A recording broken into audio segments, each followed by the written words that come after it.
What's the story, Wishbone? What's this you're dreaming of? Such big imagination on such a little bug. What's the story, Wishbone? Do you think it's worth a look? It kinda seems familiar, like a story from a book. Shake a leg now, Wishbone, let's wag another tail. Sniffing out adventure with Wishbone on the trail. Come on, Wishbone, what's the story, Wishbone? What's the story, Wishbone? What's the story, Wishbone? What's the story, Wishbone?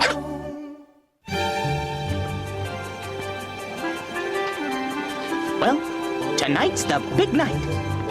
Weeks of rehearsal, and it all comes down to the first performance. I want to perform Shakespeare. I can just get the director to notice me. Okay, everybody.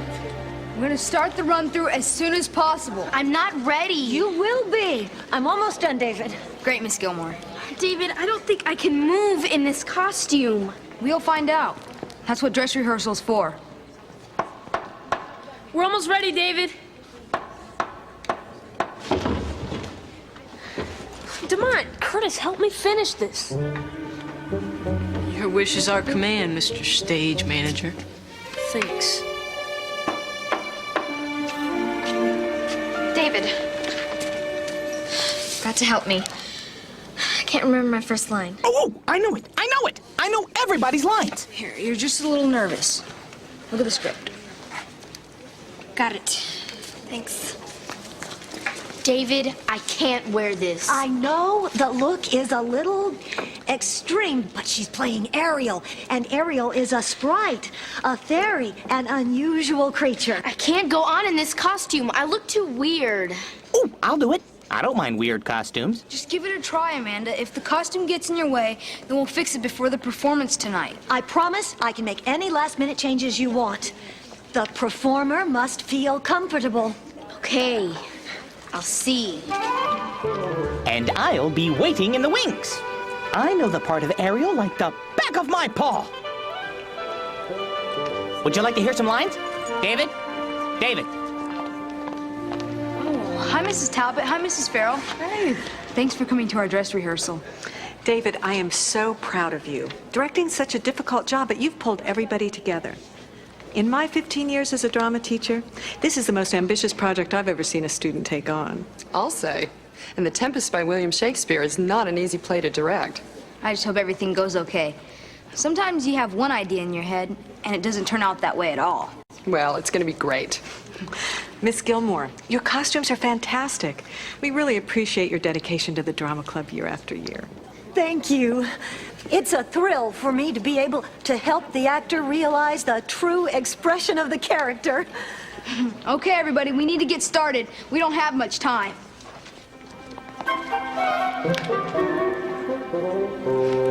Excuse me, can I have everybody's attention, please? Yes, sir, Mr. Director, sir. We've been rehearsing for weeks, and now we've made it to our final dress rehearsal. Tonight we have our first show. This afternoon may be hard. All of the elements will come together for the first time. The lights, the costumes, the set. You may forget a line. Oh, I can coach anybody on a line. You may have a problem with your costume. I can make any costume work. There's a lot of things that may go wrong. But the show must go on, and the dog must go on with the show! But we all have to be patient. I promise everything's gonna be fine for tonight's performance. I don't think he appreciates my talent. Okay, let's concentrate on what happens at the beginning of the play. I know this part! Sam, you and Nate start us off with your characters, Miranda and Prospero. As Prospero, I've been marooned on a strange island with my daughter Miranda for 12 years. And as Miranda, I don't know anything about the world outside of the island. Right. Before I got stuck on the island, I was the Duke of Milan. But my evil brother, Antonio, wanted to be Duke instead of me. He tried to have me killed, but Miranda and I escaped on a small ship. The ship was destroyed in a storm, and that's how we ended up on the island. What else is important about Prospero? Prospero knows how to do magic. He can do all kinds of tricks. Tricks? Did he say tricks? I'm the king of tricks. So is William Shakespeare. He could work magic with words. The English playwright William Shakespeare wrote The Tempest sometime around 1611. The story begins with a storm, a tempest. Prospero watches the sky until the stars are right for his magic. Prospero knows that his evil brother Antonio is traveling by ship near his island. So he conjures up a storm to wreck his ship and force him and everyone else on the boat to wash up on the island.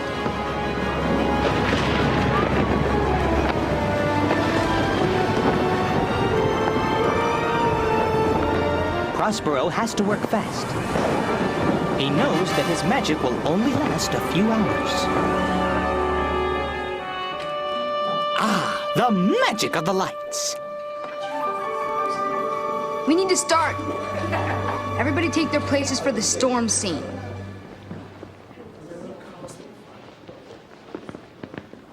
And Sebastian, you should stand next to Antonio. Alonso, the King of Naples, and Ferdinand, his son. Okay, Joe, are we set for our Tempest? We're ready to go.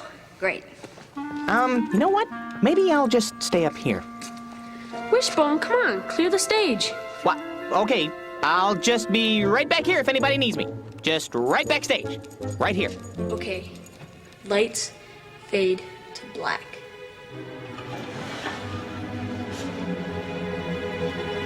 On my signal, start the storm. Now.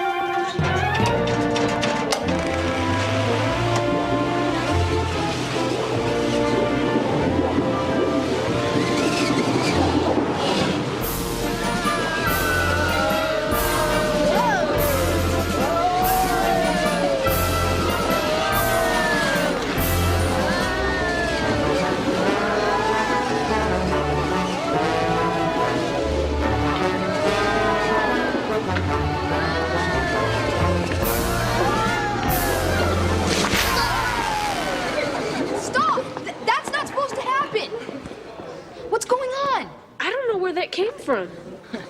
We decided to get creative. Yeah, we wanted to add to the scene. Well, you totally messed it up. Come on, just a little joke. We don't have time for jokes. Now we have to stop and clean this up. You've cost us important rehearsal time. DeMont, Curtis, please remember I'm giving you extra credit in drama class for helping with the play. But if you're not helping, you're not getting the credit. It's okay, Mrs. Farrell. I can handle it. I'll get a mop. Very funny, DeMont. Well, we've had a shipwreck, but nobody's drowned yet. Nobody drowned in Prospero's storm. In fact, nobody even got wet. He made sure everyone made it to the island. His evil brother, Antonio, Sebastian, and Alonso, the king. Ferdinand, the king's son, also washed up on shore. He was separated from the others, and he thought he was the only one who had survived the storm. It was all a part of Prospero's grand plan.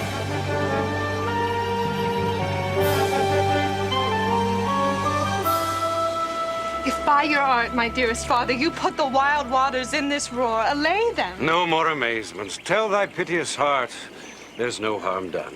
Oh, woe the day! No harm. I have done nothing but in care of thee. Of thee, my dear one, of thee, my daughter. Now still 'tis beating in my mind your reason for raising this sea storm. No, thus far forth. By accident most strange. Bountiful fortune, now, my dear lady, hath brought mine enemies to this shore. Here, cease more questions. Thou art inclined to sleep.